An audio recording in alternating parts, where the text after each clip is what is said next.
In 1582, Japan's most powerful warlord died in the night. His ally was stranded, surrounded, outnumbered, with no army nearby. One man knew a way out. 3 days through the most dangerous mountains in Japan. How do you disappear when everyone is looking for you?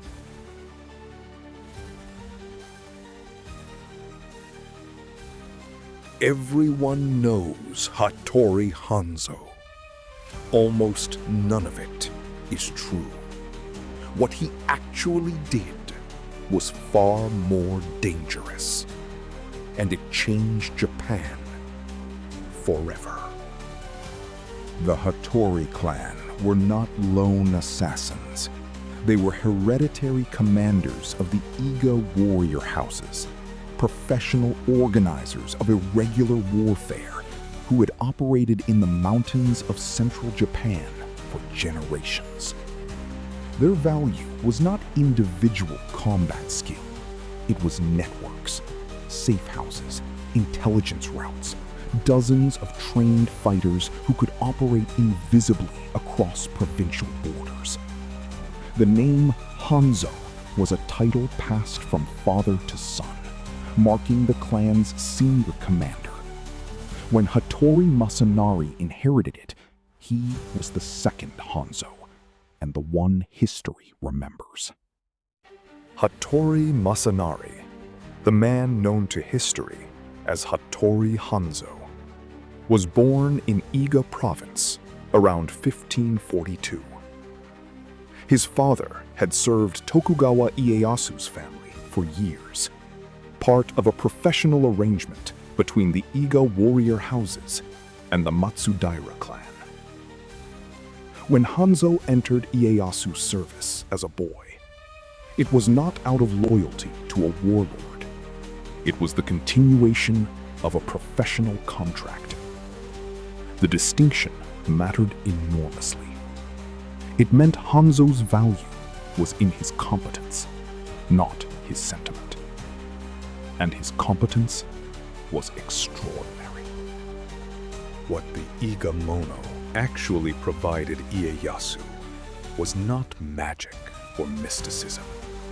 It was professional military intelligence, the capacity to move people and information across hostile territory without detection, and the ability to conduct small unit operations that conventional armies could not. In an era before maps, before reliable roads, before any institutional intelligence service existed in Japan, this capability was extraordinary. Whoever controlled it had an asymmetric advantage in every conflict. Ieyasu understood this earlier and more completely than almost any other warlord of his era. Hanzo's first recorded battle came in 1562, when he was approximately 16 years old. In a night raid on Udo Castle, a young warrior from the Iga contingent distinguished himself with an audacity that older commanders noted, not because he fought alone, but because he coordinated a small team with a precision that made the attack succeed where direct assault had failed. Night operations, infiltration, coordinated strikes under darkness, these were Iga skills, and Hanzo had mastered them early. He would carry a reputation for night operations for the rest of his career. At the Battle of Mikatagahara in 1573, Ieyasu made one of the worst tactical decisions of his career, engaging Takeda Shingen's army in open field battle, which he lost badly. The retreat nearly became a rout. Hanzo's Iga contingent covered the withdrawal, using the mountain terrain east of the battlefield to slow pursuing forces and give Ieyasu's shattered army time to reach Hamamatsu. This was not the glamorous work of legend.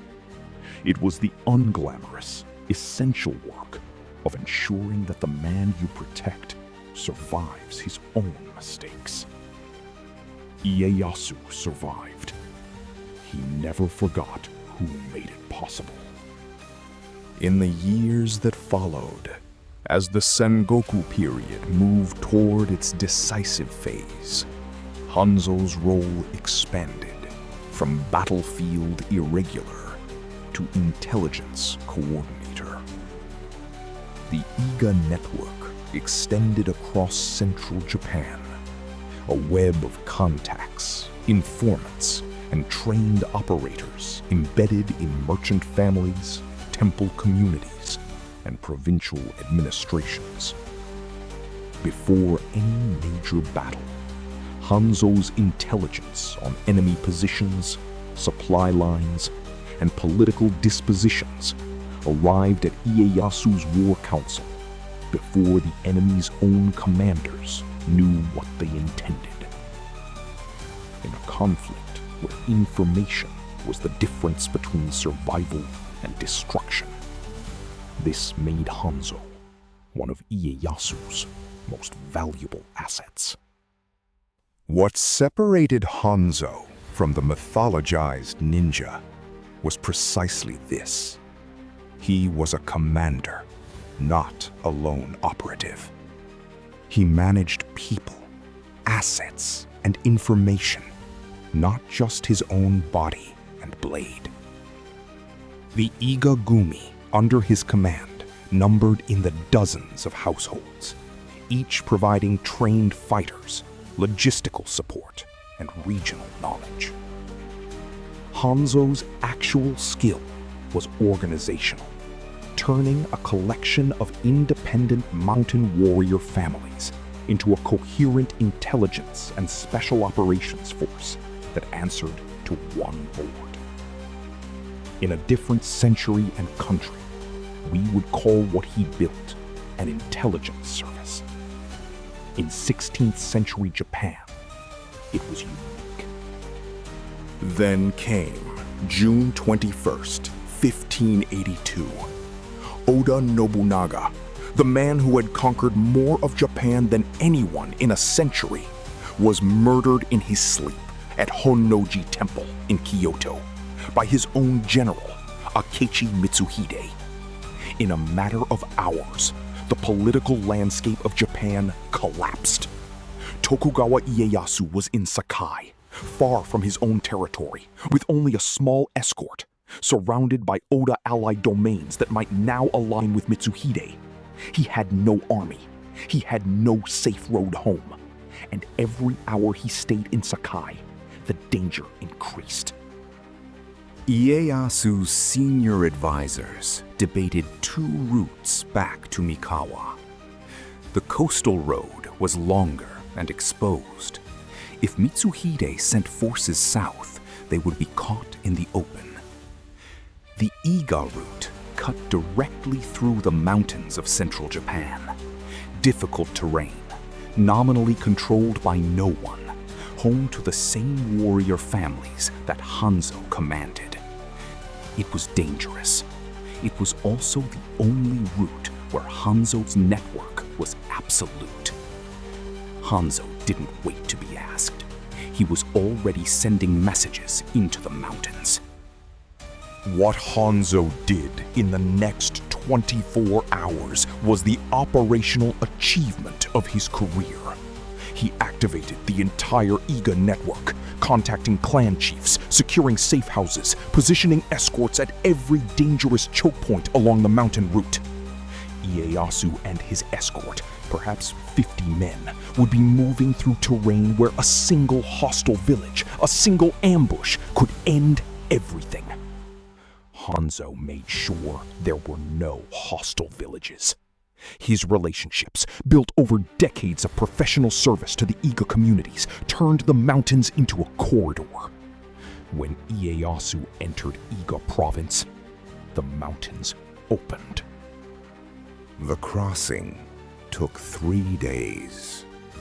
Ieyasu's party moved at night, rested in Iga safe houses by day, guided by Hanzo's network through passes that outsiders couldn't navigate in daylight, let alone darkness. Local Iga and Koga warriors rotated as escorts, each group handing off to the next with the precision of a relay. At no point was there a fight.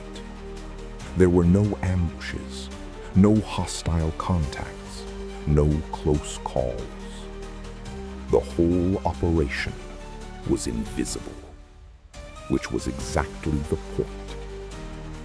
3 days after entering the mountains, Ieyasu walked out alive on the Mikawa side. The Iga crossing changed the nature of the Hattori relationship with the Tokugawa permanently. Before 1582, the Iga-mono were contractors, professional fighters retained for specific operations. After 1582, Ieyasu formalized the relationship into an institution, the Iga-gumi, a permanent household unit under Hanzo's command, integrated into the structure of Tokugawa administration. Over 30 Iga households were established in permanent service, with stipends, residences, and defined operational roles. What had been a professional arrangement became a structural component of Tokugawa military power. Hanzo had delivered Ieyasu through the mountains. Ieyasu delivered the Iga-mono into the future. In the years after the Iga crossing, the Iga-gumi under Hanzo expanded into a full-spectrum intelligence and security organization. They guarded the western approaches to Ieyasu's territory, maintained courier networks, conducted reconnaissance before major operations, and provided the small unit tactical capability that conventional samurai units could not. At the Battle of Komaki-Nagakute in 1584, Ieyasu's confrontation with Toyotomi Hideyoshi, Hanzo's intelligence on Hideyoshi's force dispositions gave Ieyasu enough warning to avoid being encircled. The battle ended inconclusively, which counted as a success for the smaller force. Intelligence had done its work. The nickname Oni no Hanzo, Demon Hanzo, did not come from magic. It came from the specific terror that professional intelligence and irregular operations inspired in conventional military organizations. When you knew an enemy had an Iga network, you didn't know which servants were informants, which roads were watched, which supply routes had been mapped. You couldn't trust your own communications. This psychological effect, the sense that your opponent could see everything while remaining invisible, was the real weapon Hanzo wielded. Competence, applied consistently and invisibly, becomes indistinguishable from the supernatural.